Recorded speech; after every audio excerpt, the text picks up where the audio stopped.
আপনাদের সাথে একটা দারুণ জিনিস শেয়ার করি। সবার দেখা যায় পিএইচডির স্যাম্পল কালেকশনের জন্য অনেক দূরে, দূরে যেতে হয়। আমার এখানে আমার সিনিয়র অনেক আপুরা আছেন, যাদেরকে ২-৩ ঘন্টা ড্রাইভ করে উনাদের স্যাম্পল কালেকশনের জন্য যেতে হয়।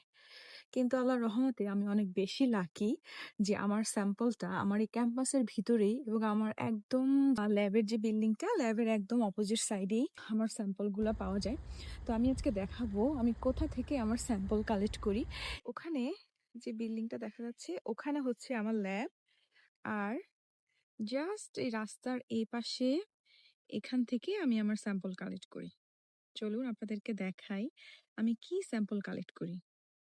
এখন আসলে উপরে অনেক শ্যাওলা পড়ে গিয়েছে হয়তো ওয়েদারের কারণে।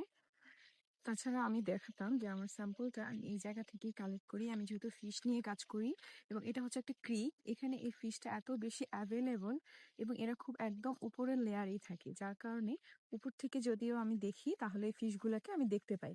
তখন জাস্ট নেট নিয়ে এসে ওদেরকে ধরে নিয়ে যাই।